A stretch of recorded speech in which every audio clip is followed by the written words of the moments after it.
രുചിയുടെ കൂട്ടിലേക്ക് എല്ലാവർക്കും സ്വാഗതം. ഇന്ന് നമുക്ക് മട്ടൻ ചാപ്സൊക്കെ വെക്കുന്ന രീതിയിലൊരു മുട്ടക്കറി ഉണ്ടാക്കിയാലോ. അതിന് വേണ്ടിയിട്ട് ഇതിലേക്ക് ഞാൻ എടുത്തിട്ടുള്ളത് ഒരു അരക്കപ്പോളം വരുന്ന ചുവന്നുള്ളിയും 1/4 കപ്പ് വരുന്ന വെളുത്തുള്ളിയും പിന്നെ 5-6 പച്ചമുളകും ഒരു കഷ്ണം ഇഞ്ചിയും. ഇത് ചതച്ചിട്ട് മാറ്റി വെക്കാം. അതിനുശേഷം ഒരു പാൻ അടുപ്പത്ത് വെച്ചിട്ട് അതിലേക്ക് 1.5 ടേബിൾ സ്പൂൺ വെളിച്ചെണ്ണ ഒഴിച്ചിട്ട് കുറച്ച് കറിവേപ്പില ഇട്ടിട്ട് നല്ലപോലെ വഴറ്റി കൊടുക്കുക. അതിനുശേഷം നമ്മൾ ചതച്ച് വെച്ചിട്ടുള്ള ഈ പച്ചമസാല ഇതിലേക്ക് ചേർത്തിട്ട് വഴറ്റി കൊടുക്കണം.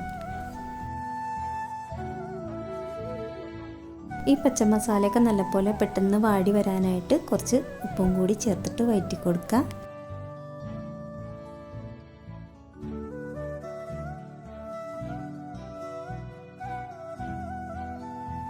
അപ്പോൾ ഇത് നല്ലപോലെ വാടി വന്നിട്ടുണ്ട്. ഇനി ഇതിലേക്ക് 1 സ്പൂൺ കുരുമുളക് പൊടിയും 1 സ്പൂൺ കറി മസാലപ്പൊടിയും 1/2 സ്പൂൺ മഞ്ഞൾപ്പൊടിയും കൂടി ഇട്ട് കൊടുത്തതിന് ശേഷം ഇത് നല്ലപോലെ ഒന്ന് ചൂടാക്കി എടുക്കുക. ഇതിൻ്റെ പച്ചമണം മാറുന്നവരെ ഒന്ന് വഴറ്റി കൊടുക്കണം.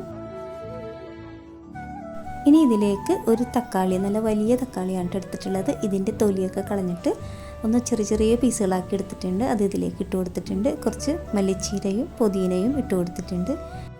അപ്പോൾ ഈ തക്കാളിയൊക്കെ നല്ലപോലെ വെന്ത് വരാനായിട്ട് ഒന്ന് മൂടി വെച്ചിട്ട് വേവിച്ചെടുക്കുന്നുണ്ട്.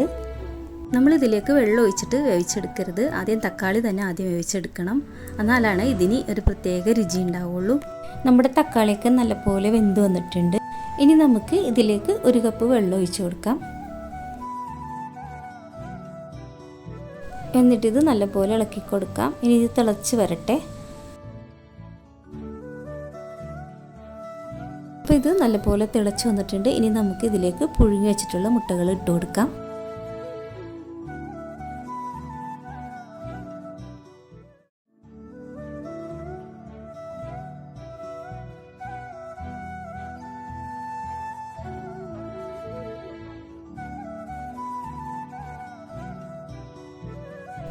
എന്നിട്ടിതൊന്ന് മൂടി വെക്കുക. ഇടയ്ക്കൊന്ന് ഇളക്കി കൊടുക്കണം.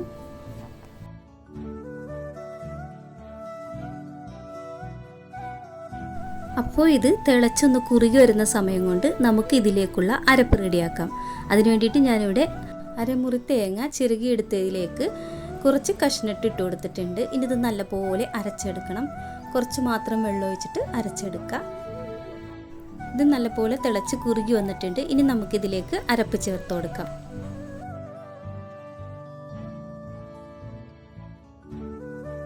ഇതൊന്ന് നല്ലപോലെ ഇളക്കി കൊടുക്കാം. ഇനി ഇത് നല്ലപോലെ തിളച്ച് വരണം എന്നില്ല. 1-2 തിള വരുമ്പോൾ തന്നെ നമുക്കിത് ഓഫ് ചെയ്ത് മാറ്റി വെക്കാം.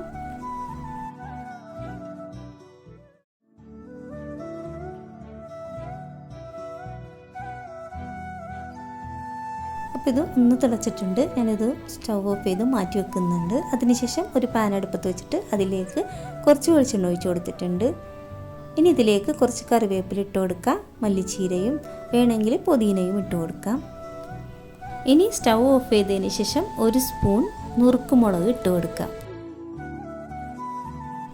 എല്ലാം കൂടി നല്ലപോലെ മിക്സ് ചെയ്തെടുത്തതിന് ശേഷം നമ്മുടെ മുട്ടക്കറിയിലേക്ക് ഇതങ്ങോട്ട് ഒഴിച്ചു കൊടുക്കാം.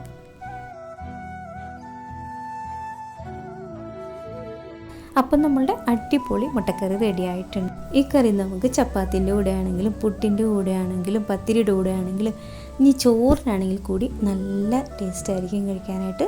അപ്പോൾ ഇതെല്ലാവരും ഒന്ന് ഉണ്ടാക്കി നോക്കാം. വീഡിയോ ഇഷ്ടപ്പെട്ട ലൈക്ക് ചെയ്യുക, ഷെയർ ചെയ്യുക, സബ്സ്ക്രൈബ് ചെയ്യുക. അപ്പോൾ ഈ മട്ടൻ ചാപ്സിൻ്റെ രുചി വരുന്ന ഈ മുട്ടക്കറി നിങ്ങൾക്കൊക്കെ ഇഷ്ടപ്പെട്ടിട്ടുണ്ടാവും എന്ന് വിചാരിക്കുന്നു. ഇഷ്ടപ്പെട്ടാൽ കമൻറ്റും കൂടി ചെയ്യണം.